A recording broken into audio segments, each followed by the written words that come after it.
Ford Australia have confirmed pricing for the Mach E. They've changed the pricing. Specifications have changed a little bit as well, so it's important to keep this in mind. The base model Ford Mach E, that's going to be the biggest seller for sure. It's actually going to be nearly $20,000 more expensive than the base model Tesla Y. They have very similar specs. I'm curious to know, are many of you interested in a Mach E for nearly $20,000 more than a Model Y if the specifications are very similar? Let's have a look at the other details. Interesting, the battery chemistry, that's also been revealed. That's probably the most interesting thing for me. Here are my thoughts. Hello, my friends. Welcome to the channel. Great to see you. Thank you for tuning in. My name is Sam Evans and I'm the Electric Viking. Welcome to all the new subscribers. Welcome back, everyone else. Ford's Mustang Mach E. I really like it. I do. I'm sorry, but I do. And I know a lot of people don't like it. I know a lot of people think that it's just not that great of an electric car. That's the truth. A lot of people do say that, make those comments. A lot of people in America in particular. And that's probably why its sales in America haven't been very good this year. They've been a lot less than what Ford expected. Thus the reason Ford have 115 days of inventory of the Mach E.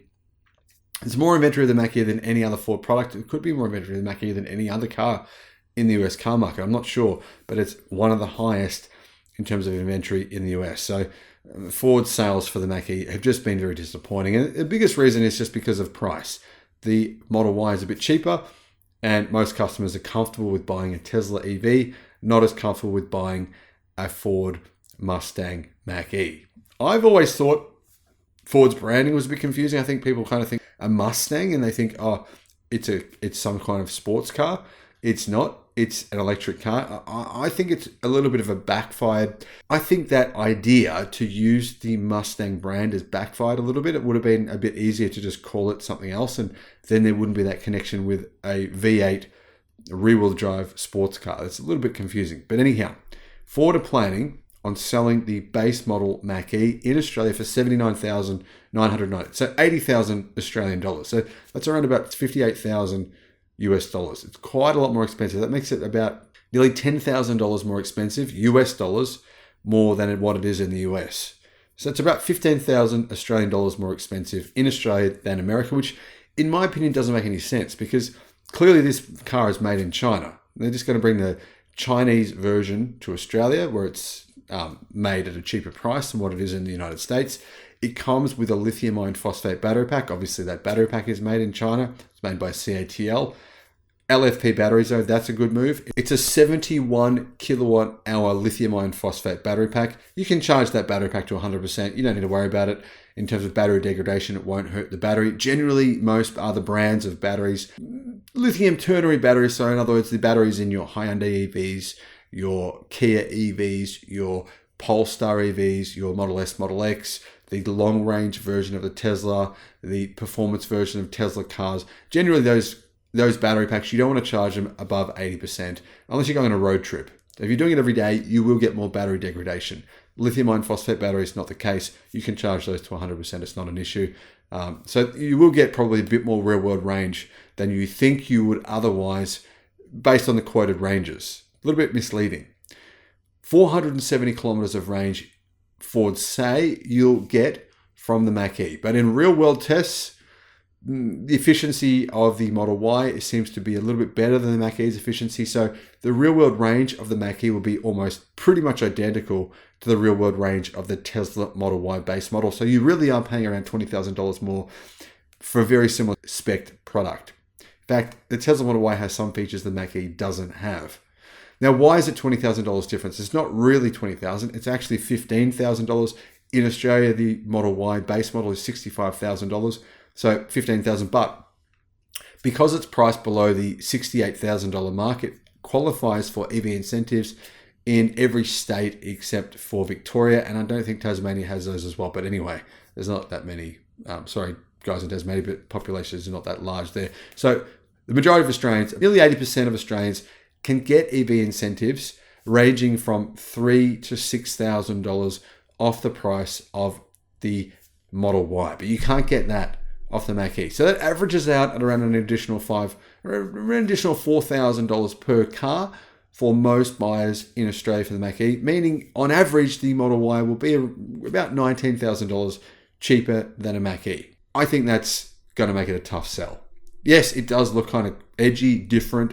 It's certainly not a Tesla. So if you hate Tesla, if you hate Elon, if you think he's a stoner, a lot of people do hate him. I don't know why you bother hating someone. I think it's a waste of emotional energy, but a lot of people love to hate people. They love to hate public figures because it's a way for them to express their pent-up frustration and emotion. But a lot of people do that. And so if you're one of those people, or if you just don't like Tesla for whatever reason, then this is definitely worth looking at. But I just think at $80,000, it's not very good value. For $80,000, and if you don't want a Tesla, personally, I'd be looking at a Hyundai Ioniq 5. Similar interior space to the Mach E. The Mach E boot size is quite small. For a car this size, it's got a small boot. Now, electric cars, it's a bit of an embarrassment in that way because electric cars, one of the big advantages of them, they should be able to, if they're packaged well, have a bigger boot than an internal combustion engine car, but it doesn't. It's the opposite for the Mach E. It's got a smaller boot than a similar sized internal combustion engine car, whereas the Model Y has a very big boot for the same size car in other internal combustion engine vehicles. So that's one thing worth considering.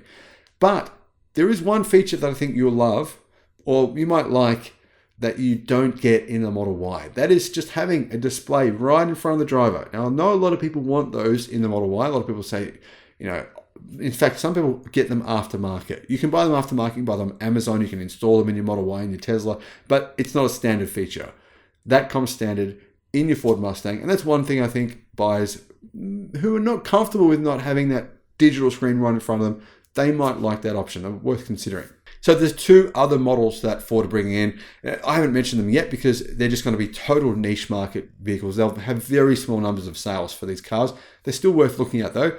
That is the premium rear-wheel drive. That costs 91,665 Australian dollars. Therefore, you're going to have to pay a fair bit of money in luxury tax here in Australia. And the GT all-wheel drive, that costs $107,670. Also going to have to pay a fair bit of luxury tax for that car. Premium rear-wheel drive, that compares very similar in spec to a Tesla Model Y long range. Obviously, it's a lot more expensive. That's about $15,000 more than a Model Y long range as well.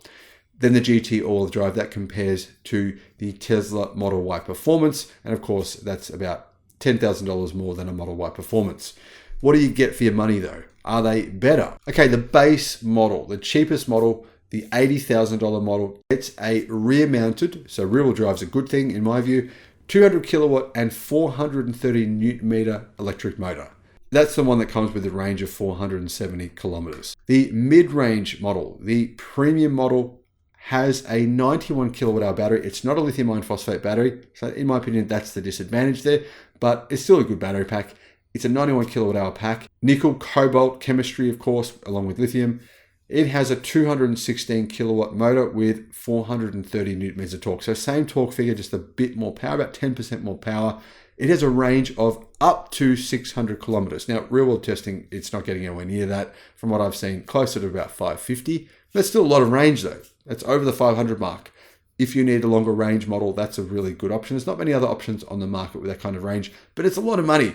You're not going to get the discount. You're not going to get the EV discount. You will pay luxury tax. You're going to end up paying close to, $95,000 drive away. I just think that's probably out of most people's budgets. Of course, the top spec GT is a really cool car. Now, this is more of a performance car. It's in my view, in a different segment to these other two models.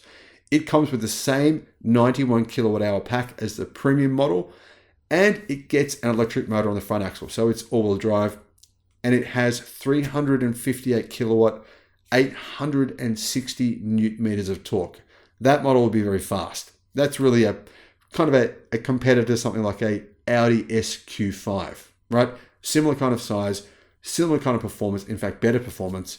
And if you're going to get a car like that, then I'll definitely look at the Mustang Mach E instead. Obviously, in my view, the Model Y Performance is the better buy, though. It's, like I said, $10,000 cheaper, and I think it's probably going to be the better car in the long run. But yeah, if you want to afford, that's certainly an option.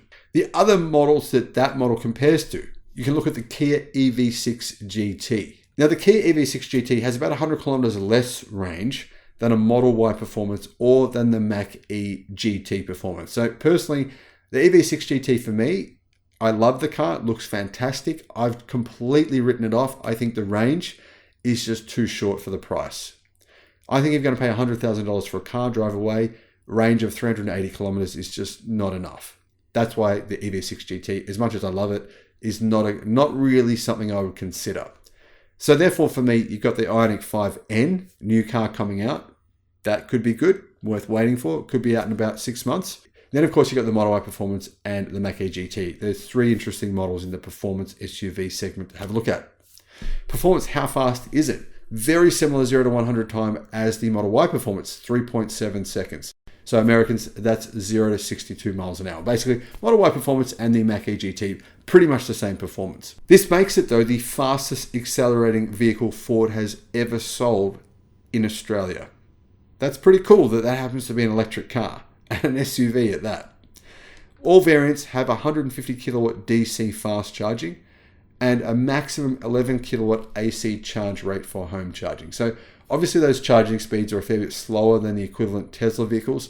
Unless you're talking the base model Tesla Model Y, I think the charging for that is about 170 kilowatt versus 150 for the base model Ford. So not a lot of difference there in those two models, but you're looking at the two more expensive models, the charging speed differences are pretty significant. 150 versus 250, and of course Tesla's charging network is not yet open in Australia to Ford Mach E's. It could be by the time they come to Australia though, that's possible. So let's just quickly recap the pricing difference. Tesla Model Y Performance is $92,500. The Ford Mach E GT is $107,700. $15,000 price difference. With luxury tax, it's going to come out to about a $17,000 price difference. Kia EV6 GT is $99,600. All those 3 cars have similar performance, but the EV6 GT is just a little bit faster than the Model Y Performance and the Mach E GT, and it just has less range. Now, you're probably seeing different range figures for different cars, but on average, the Model Y Performance and the Mach E GT have about 100 kilometers more range than the EV6 GT. Now, in terms of safety, the Mach E GT is definitely a safe car. It's obviously an electric car for starters, and electric cars in general are safer than internal combustion engine cars. It's got a lot of safety tech. It's really, really impressive in terms of its safety performance. So that's not something you should consider, I don't think. Now, what about the dimensions? Dimensions of the Mustang Mach E are actually remarkably similar to a Model Y Performance. To give you an idea of the sizing, 4,713 millimeters long, so 4.7 meters long, 1,881 millimeters wide, 1,624 millimeters tall. Wheelbase is 3 meters, 2,984 millimeters. The GT is a little bit longer, but that's just because of the bodywork. Boot space, though, here's the issue. Boot space. The boot space is not far off being half the size of the Model Y boot. So the boot space of the Mach E is 402 litres. That's about the size of the boot in a Volkswagen Golf. And that's where the packaging of the Mach E is disappointing. Personally, I find practicality to be so important in your vehicle decision making. If you're going to spend this much money on a car, I think practicality is important. Now, if you're going to buy the performance version, it's probably not going to be your family car, more than likely. So, it doesn't matter so much. But for the everyday bread and butter models of the car, that to me is a bit of a failure for Ford. What's the warranty? Okay, warranty is 5 years, unlimited kilometers for Ford. The battery, of course, is the same as it is for almost all EVs, 8 years, 160,000 kilometer warranty. If you're concerned about warranty for the battery, get the LFP version. It's going to last longer, almost certainly. Real world, what I've seen, I've read hundreds of articles, I've read hundreds of blogs, hundreds of thousands of comments on all these different websites. It's what I do for this channel. The LFP battery is likely going to last longer than the lithium ternary version, which is the more expensive pack in the more expensive 2 models. I hope that helped. Let me know your thoughts in the comments. Bye-bye.